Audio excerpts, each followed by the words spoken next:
In 1949, several newspapers across America, including the Washington Post, released an unsettling anonymous report that detailed the alleged demonic possession of a 14-year-old boy identified only as Roland Doe. These reports and the chilling story surrounding them would eventually inspire William Peter Blatty's 1971 novel, The Exorcist, and its iconic film adaptation 2 years later. But just who was Roland Doe, and what really happened to him? The story begins with a small family of German Lutheran immigrants who had settled in the Maryland suburbs just outside of Washington, D.C. in the early 1940s. Later, after reports about the exorcism surfaced, the family name was initially kept out of the press for some time, but it was eventually revealed to be Hunkeler. The Hunkelers had a young son named Ronald, later given the pseudonym Roland Doe by the press once the exorcism story broke. Ronald was an only child who was always close with his tight-knit family, in particular, his Aunt Harriet, a spiritualist who taught him many things, including how to use a Ouija board. But just a few weeks after giving 14-year-old Ronald his first Ouija board, Harriet passed away in January 1949, and soon Ronald began to experience strange things happening all around him. Objects throughout the house moved by themselves. He heard scratching sounds coming from the walls and floorboards. After consulting with doctors, psychiatrists, and their local Lutheran minister, the Hunkelers were seemingly left with no other options. That is, until the minister suggested the family reach out to the Jesuits for help. Believing that young Ronald was possessed by a demonic entity, Father Edward Albert Hughes, the priest of the local Catholic Church, contacted his superiors and requested permission to perform an exorcism on Ronald. During the exorcism, Hughes strapped Ronald to his mattress and began reciting prayers, but he was never able to finish as Ronald suddenly broke off a jagged piece of the mattress's metal spring and slashed the priest, cutting him across his shoulder. After a few days, strange red scratches mysteriously appeared on Ronald's body, some of which seemingly spelled out the word Louis, leading his mother to believe that the family needed to go to St. Louis, where their relatives lived, to find help for their son. There they met with Father Raymond J. Bishop and Reverend William Bowdern, and the two men agreed to perform another exorcism on Ronald with the help of several assistants. When they met with the family in March 1949, they saw for themselves both the scratches on Ronald's body and his mattress shaking violently while he was in bed, the very same events that caused the first exorcism to fail. Even stranger was Ronald's behavior. During the day, he was calm and perfectly normal, but at night, he would enter a trance-like state, make guttural sounds, and have sudden, wild outbursts. The priest even claimed that objects in his vicinity would fly around him. By the 6th day of the exorcisms on March 20th, Ronald's family finally decided they'd had enough. They took Ronald to Alexian Brothers Hospital in St. Louis for treatment, where he remained until a, quote, miracle occurred on April 18th, the Monday after Easter. That day, Ronald awoke with seizures, shouting at the priest that Satan would always be with him. The priests, in a last-ditch effort to save him, laid holy relics, crucifixes, medals, and rosaries on Ronald, shouting at Satan and telling the demon that Saint Michael would battle him for the boy's soul. 7 minutes later, Ronald came out of his trance and told them simply, "He's gone." You're listening to History Uncovered, brought to you by the digital publisher All That's Interesting, where we explore the uncharted corners of the natural world and the world past. I'm All That's Interesting staff writer Austin Harvey. And I'm All That's Interesting staff writer Kalina Fraga. And today we're diving into the story of Roland Doe and the alleged demonic possession that inspired The Exorcist.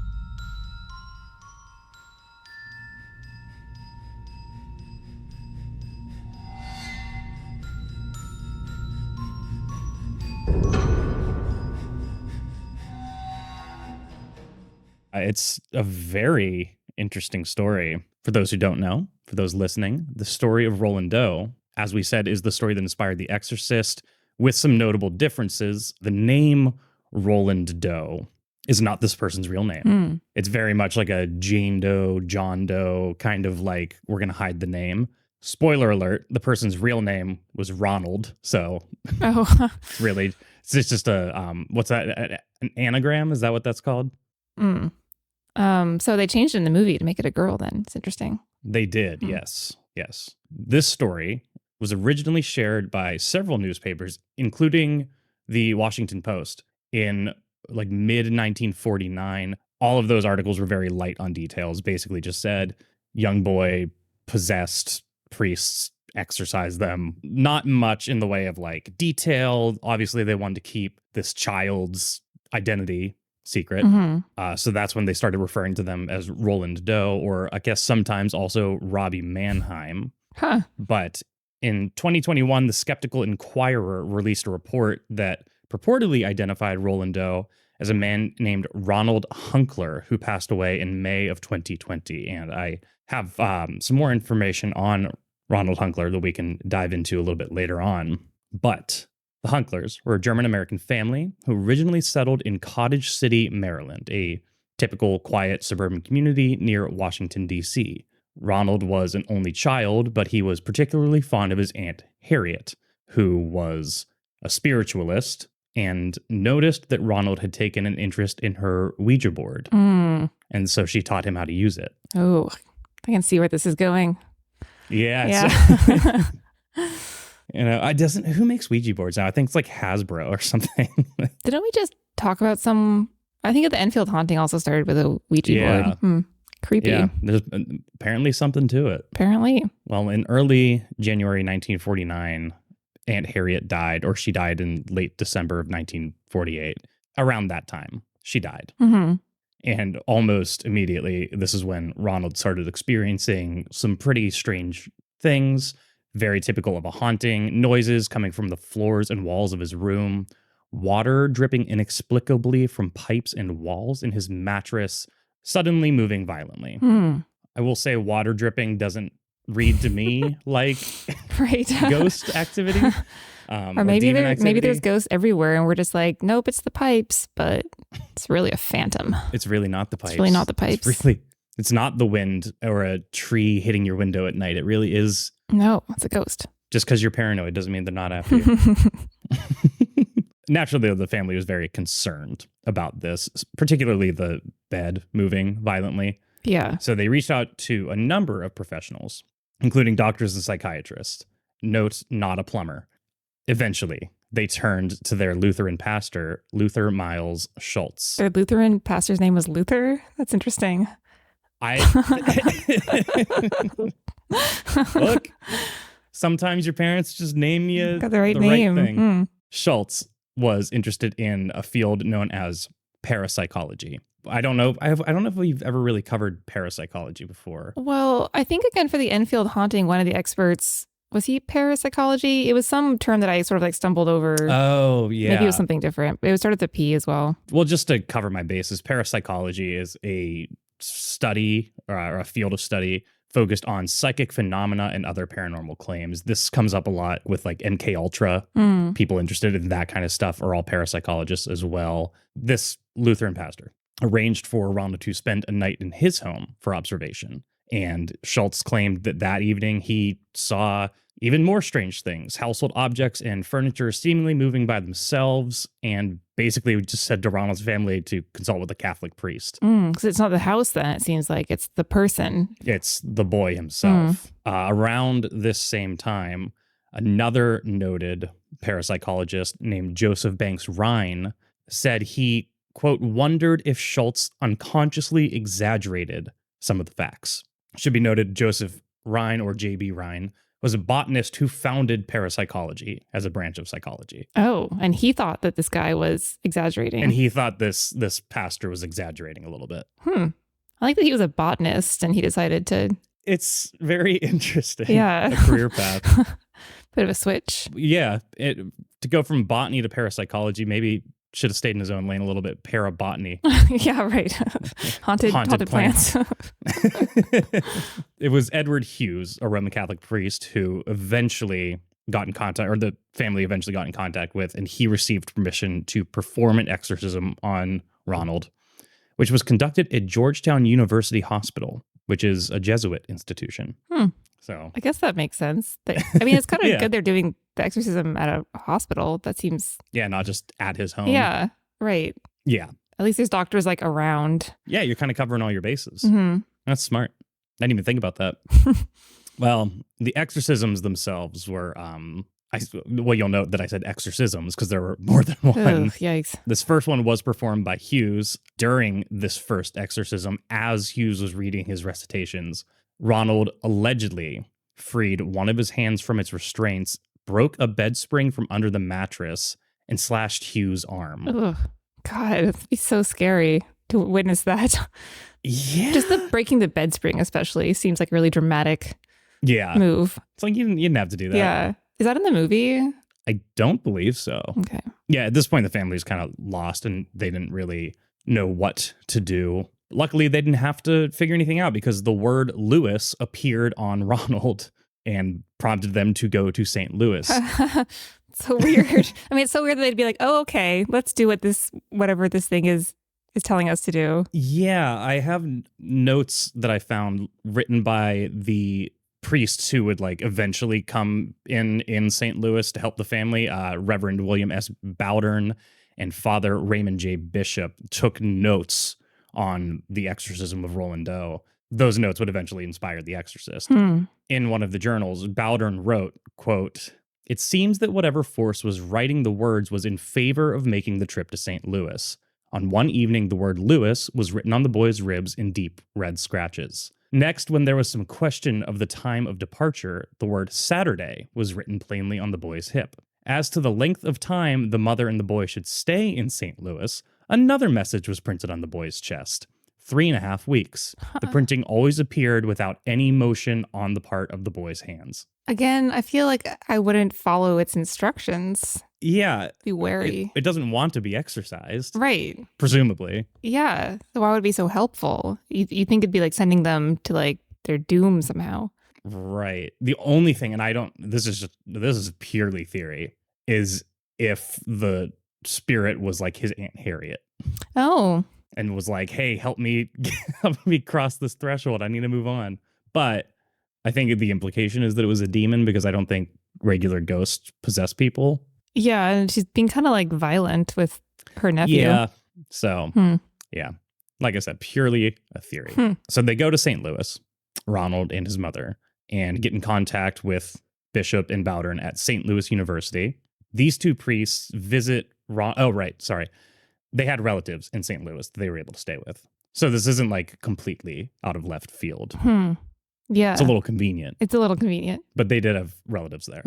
So the priest visited Ronald in his relative's home, where they also claimed that they saw objects flying about, a bed shaking, and Ronald speaking in guttural voices and shying away from sacred objects. That's a sure sign. I mean, from what we've seen from other cases. Yeah. Bowdern was given permission from the Archbishop to perform another exorcism after what they witnessed. This time it took place at the Alexian Brothers Hospital in St. Louis, which is now South City Hospital. So again, in a hospital. Yeah, that seems like an improvement over some other stories that we've covered. Yeah, like the Annalise McKell one where they just tortured a girl in her home. Yeah. So, yeah, it's definitely better. Yeah. Ronald was at the Alexian Brothers Hospital for weeks. 3.5 weeks? Oh, wait, no, that was the departure date. Sorry. Oh, maybe. Oh, length of time. Yeah. Holy crap. I didn't even... That honestly, it probably was. I don't know that for certain, but it was around late January the first time he experienced anything. So we're talking like mid-February, probably by the time the other priest. January, February, March. Then they had to travel to St. Louis. Now we're in April. So if it was like March. Yeah, that makes sense. It could have been, it could have been 3.5 weeks. Demon knows what it's talking about. Wow. It's a really tight script we got here. Jeez. Hollywood screenwriters, take note. This is how you foreshadow. Anyway, Ronald was there for presumably 3.5 weeks. Maybe not, though. And then on April 18th, he woke up with seizures and began screaming violently, saying things like that Satan would always be with him and cursing at the priests. The two priests came in. They were assisted by two more, Walter Halloran and William Van Roo. Halloran later claimed that during the exorcism, words like evil and hell started to appear on Ronald's body. And Ronald broke his nose during the exorcism. Oh, yikes. It's very violent. Yeah, and he's only 14 too, so it's kind of wild. Right. He's not like a big strong guy or anything. He's a 14-year-old kid. Yeah. Wow. The whole thing lasted about 7 minutes, which doesn't seem like that much time, but like when you're in it, it's probably Probably pretty intense. For sure, yeah. 7 minutes later, Ronald snapped out of the trance-like state he was in and just simply said, he's gone. Huh. And said that during his time in the trance, he had a vision of Saint Michael battling Satan. Wow. So the exorcism seemed to have done the trick. Been pretty effective. Wow. Again, like compared to a lot of other exorcism stories, this one's relatively tame. And so it's really interesting that it would inspire The Exorcist because there's a lot of people died in the Exorcist movie. Did they? I haven't seen it in like 20. I mean, maybe not a lot of people. I think just the one priest, actually. But still. Yeah. I wonder if it was just like one of the first exorcism stories of the modern era or something like that. It's probably something like that. We'll talk about it in a bit, but the connections are like loose at best. According to Halloran, after that incident, Ronald went on to lead what he said was a rather ordinary life. So kind of like what we talked about with Enfield. After the fact, it wasn't like anything later in life. He realized he had some undiagnosed mental illness or like had like a psychotic break or anything like that. It was just, hey, cool, we're done. Yeah. I guess it's good. And it's also interesting because often these things, when you find an explanation for it, it's usually something like that. Right. Mental health crisis. Right. Yeah. Which again, the Annalise McKell thing was that. Right. Yeah. There have been a lot of incidents of people walking into churches and saying they felt like demonic voices talking to them. And it's like, no, you're schizophrenic. Like, it's, not always what it seems. But so it is reassuring when you have a story like this where the person goes on, I would say, not an ordinary life. I'd say like a rather exceptional life after the fact. Because I did some digging into it. Like I said, Skeptical Inquirer named him Ronald Hunkeler. We know there was this person named Ronald Edwin Hunkeler who went on to work as a NASA engineer and was with NASA for more than 40 years before he retired in 2001. He worked on the Apollo space missions and patented a technology that helps space shuttle panels withstand extreme heat. Apparently was always very concerned about people finding out that he was Roland Doe because he didn't want his colleagues to think he was crazy. Sure, yeah. That's so interesting that he would start as like a kid interested in Ouija boards and like his aunt was like a spiritualist and then he goes on to be a scientist. And yeah. Huh. Especially if he is convinced that this exorcism worked on him, you'd think, right. Yeah, your life would go in a more spiritual direction. But no, he went the route of science. Maybe. Which, I mean, hey, they're not mutually exclusive. Yeah, they're not mutually exclusive things. I don't want to be clear about that. Yeah, just interesting. Yeah. No, it is really interesting. And like, that's what I mean. Like, I wouldn't even say that's a rather ordinary life. I'd say that's pretty extraordinary. That's I agree. Yeah, soaring to great heights there. So.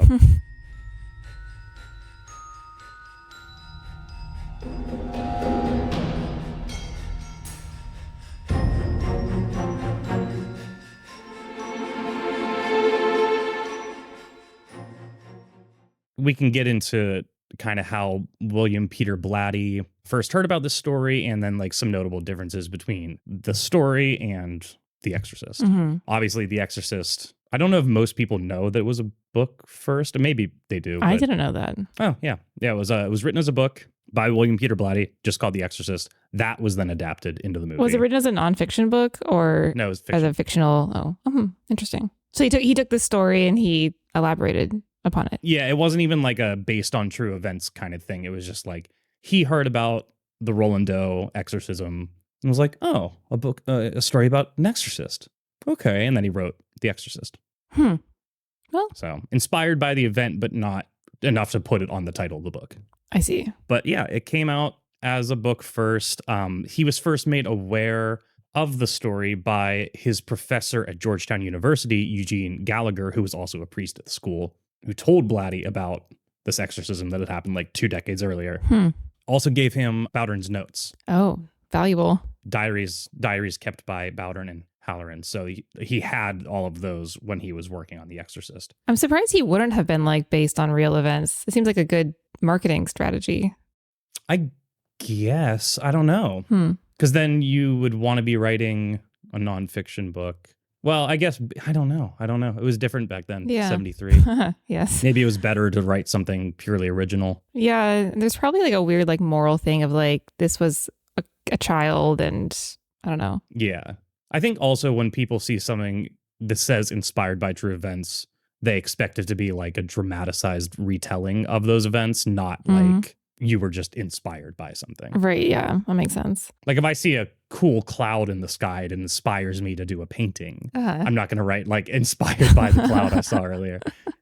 Maybe you should. Maybe that's the title of the painting.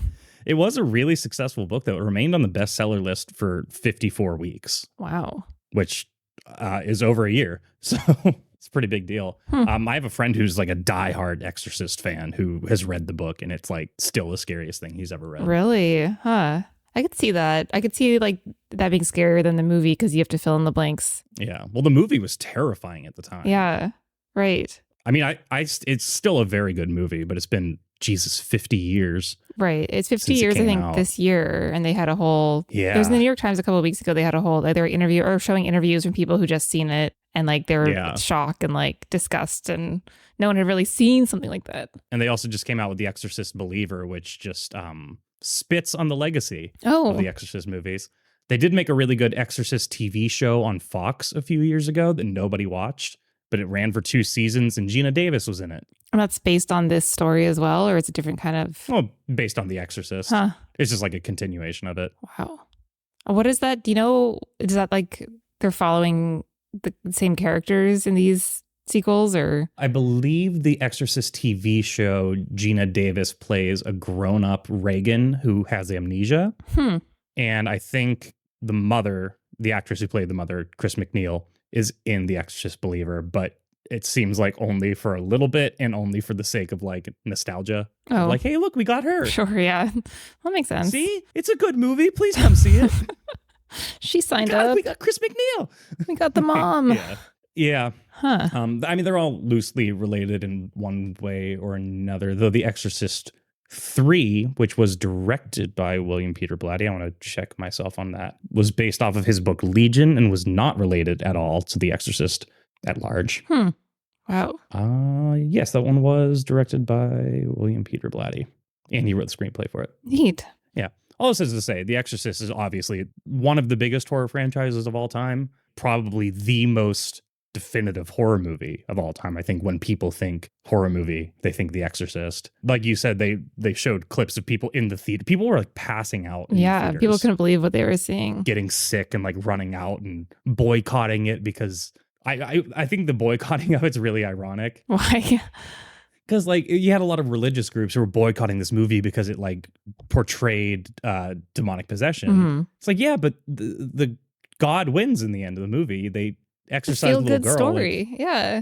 Plus, like the Vatican themselves are like, here's our manual on how to do an exorcism. Yeah, it's not like exorcisms aren't a thing. Yeah. And like, I don't know, if you're a religiously motivated person, this is kind of your story. You're like, yeah, the demon loses. Yeah, it's interesting. I'm not really sure why they would. Like, the demon wins. Yeah. There's plenty of movies where the demon wins. So whatever. Yeah. I mean, I guess maybe they thought it was like gratuitous as well. And probably. I'm sure there was a lot of censorship related stuff in there as well. But I do find it a little bit ironic that people would boycott it. Yeah, it seems like kind of a silly thing to do. Yeah. But it is funny also how well the movie does and does not hold up. Like you look at it now and you're like, oh, okay, that's like pretty fake looking. Like you can see past the movie magic and behind the curtain and stuff, but like it is still a pretty scary movie. I was talking to someone who just saw it for the first time, and he said that he felt like the pace was really slow compared to like modern day movies. That is very true, and something I like about older movies. Yeah, me too. I would agree.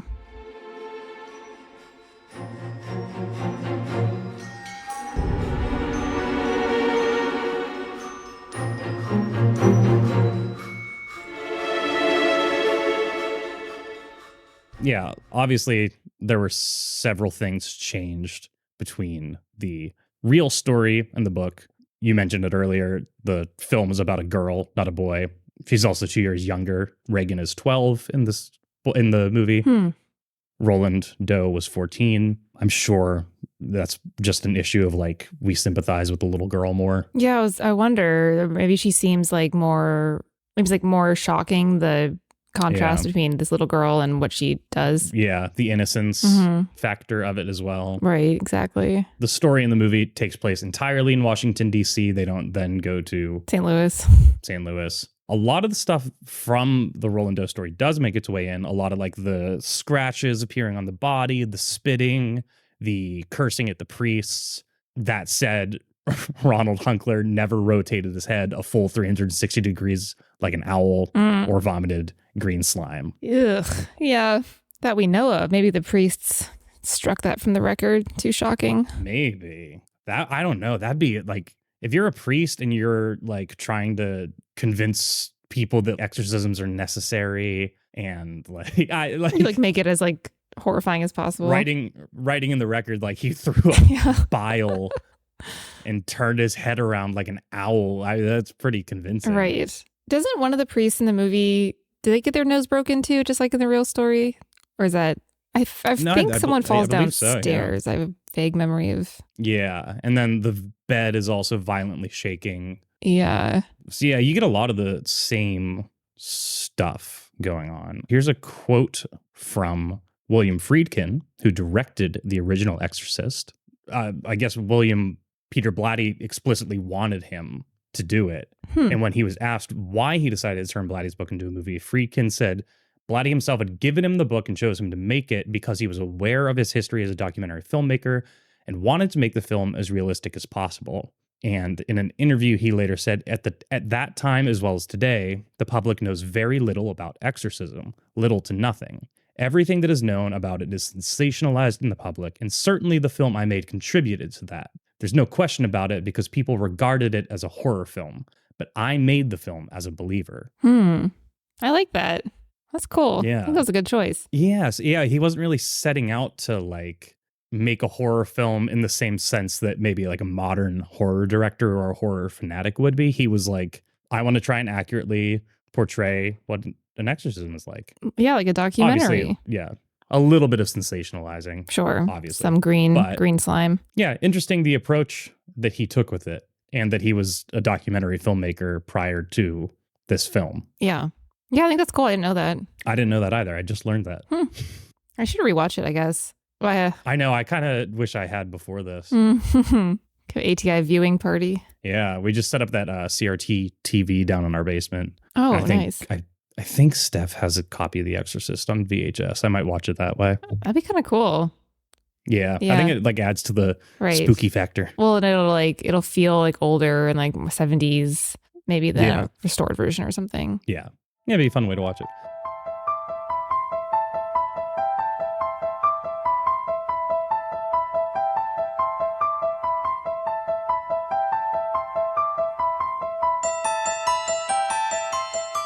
It's interesting to kind of think about it and how it compares, how the like original story compares to other exorcism stories we've covered. Like we talked about Anneliese Michel. The Enfield haunting was not really demonic possession, but it was possession of a sort. What else? I mentioned at one point the demon house of Indiana, Gary, Indiana. Little kid was possessed by demons, allegedly. Yeah, there was that one in Pittsburgh that we mentioned as well, the demon of Brownsville Road. I think I said Banksville in the episode. It's Brownsville. Yeah. There are like similarities between these stories. Yeah. Anneliese Michel and, she like reacted to like sacred objects, holy objects, couldn't be around them. Enfield haunting, stuff shaking, stuff being thrown. Right. Enfield was a poltergeist, which I think is technically a different classification. Yeah, I mean, it wasn't a demon, but she was possessed by something. Right. Oh, that's right. I forgot they turned the Anneliese Michel one into, or not turned it, but that inspired the exorcism of Emily Rose. Right. Yeah. That's a really upsetting story. I think we have a podcast on that. We do. Yeah, an older one. Mm-hmm. They thought she was possessed, and it turns out that she just had temporal lobe epilepsy. Yeah. And that was like drawn out over like days too. Pretty horrible. Yeah. And she was like malnourished by the photos of it are brutal. They're awful. It's just like all these people putting her in like a chokehold and stuff. She was acting like super erratically, and the stuff she was doing, I think she like ate spiders and things like that. Like I get why people around her, and it was in the 20th century, this story. Annalise Michel wasn't like an old. Yeah, it was. She was born in 52, so she was like 16 when this. So it was like 68. Oh, it's interesting. So it was actually when was Roland Doe? That was in the 70s too. That's when the movie came out. 49. And then The Exorcist came out in 1973. Oh, interesting. I mean, it's definitely an interesting case and very sad. But I mean, she ended up being okay, so it's not that sad. What? Didn't she die? No, she went to college or something, right? I don't think so. I think she died of. Hold on. Following her diagnosis, Michel left home to attend the University of Würzburg in 1973.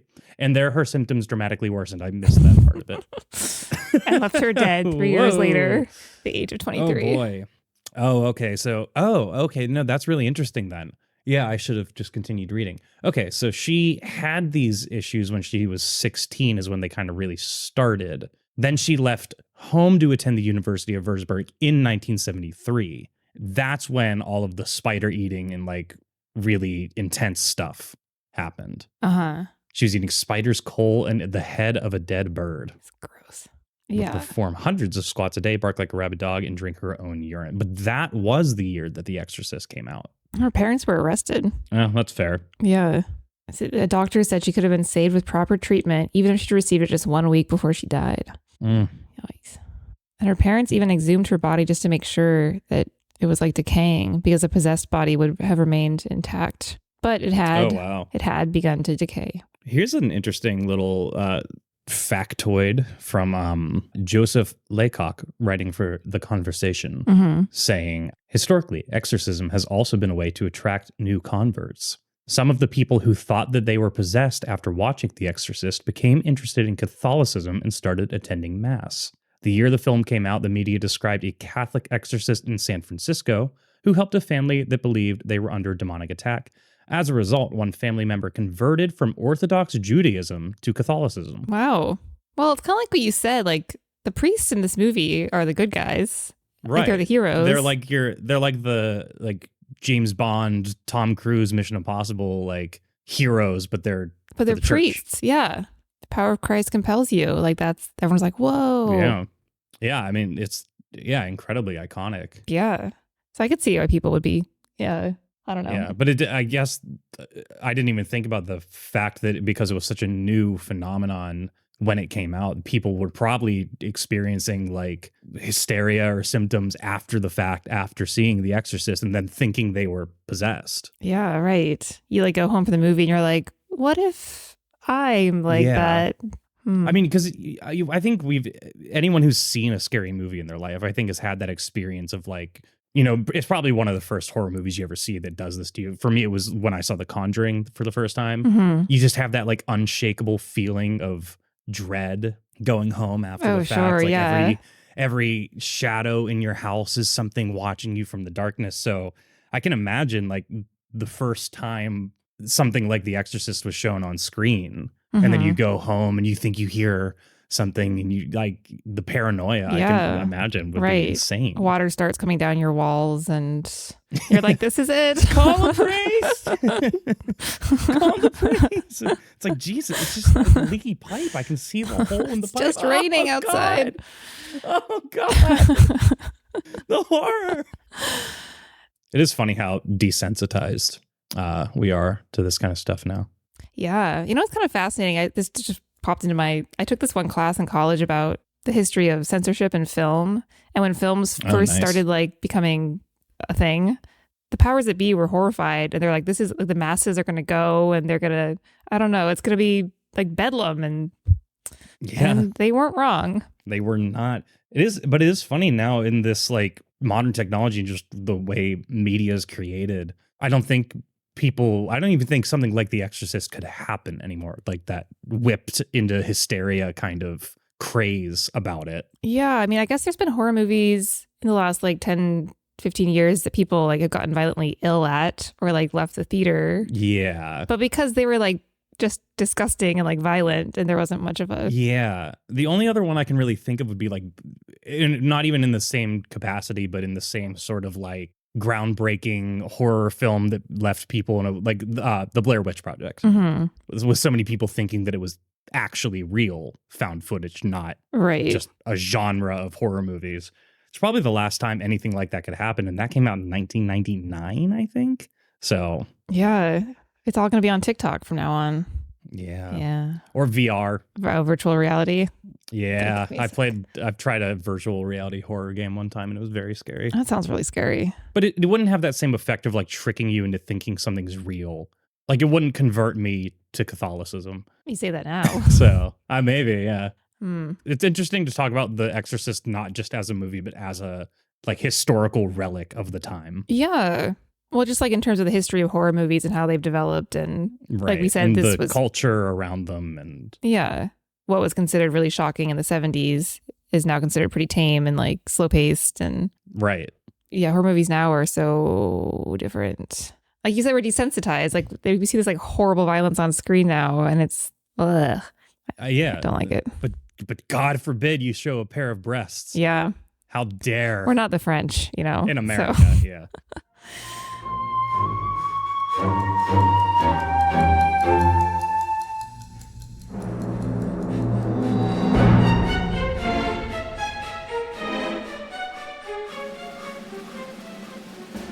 All right, I'm going to see what's next on the calendar. I can hear some sort of alarm outside my window. JFK? Is JFK next? JFK, I think, is next. Let's see. Yeah, Who Killed JFK? I'm so excited for this one. Yeah, that's going to be really fun. It's going to be cool.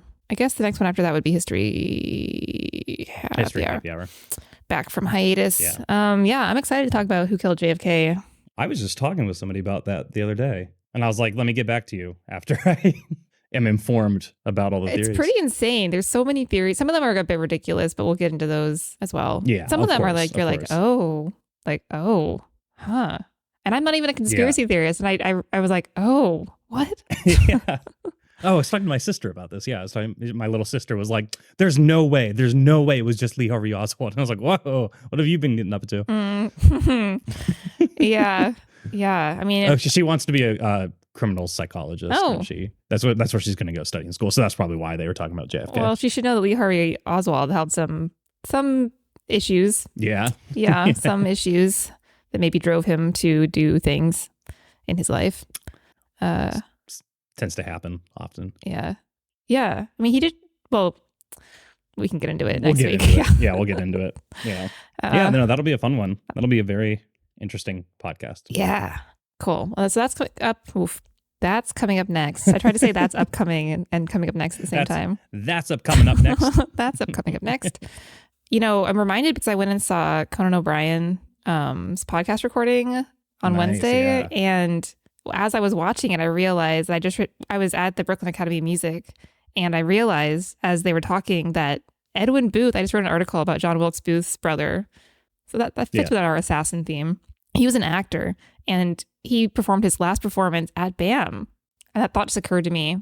And I bring it up because we're about to do our little spiel about to contact us and stuff. And I called, because Conan O'Brien's like a huge history buff and like a Lincoln fan. Yeah. So I left them a voicemail to share this fact. Have they No. called you out for that or anything? No, they have not. But anyway, I'm not sure if I should segue or all this is going to get cut, but if people want to call us or send an email. If you're Conan O'Brien and you want to call us, that would be amazing. You'd be amazing, and you can do so at 929-526-3029. Or if you're Conan's people and you want to write in to the podcast, you can do so via email by sending one to podcast at allthat'sinteresting.com. I think Conan would love our podcast because he's really into history. He's really into like true crime, and that's what we're into. That's true on the show. That is what we talk about. Yeah. So anyway, I think he's the best. But yeah. So I love Conan. I think Conan's amazing. Anyway, you can learn all about Roland Doe, the story behind The Exorcist, some other exorcisms, some other demonic possessions. Oh yeah. And other stories that don't have anything to do with either of those at allthat'sinteresting.com. Feel free, if you want, to become a member. No pressure, but you can become a member at allthat'sinteresting.com/membership. Mm-hmm. And you can join our newsletter at allthat'sinteresting.com/sign up. And we're all over social media now. We have our new History Uncovered Instagram page, which I think is History Uncovered Podcast. It is History Uncovered Podcast. That's been blowing up lately. Pretty fun. And we're on TikTok, Real History Uncovered. I got someone to follow us yesterday. So nice. Yeah. I've had friends tell me that we pop up in their feed and then they're startled because they don't expect to hear my voice. It must be kind of weird. Yeah. Yeah. Because I don't really know how that even works, but I guess you don't follow people. They just kind of randomly appear. I mean, you do follow people, but it's like an algorithmically generated feed for you. Well, anyway, so we'll be back. Oh, I said DAC. We'll be back. We'll be back next week with JFK, which I think is going to be like. That's all, folks. That's all, folks. Let's end it while we're ahead. We can still say whole words. Seems like a good place to do it. Time to go write words. Hopefully, I remember how. Hopefully. All right. See everyone next week. Toodles, folks.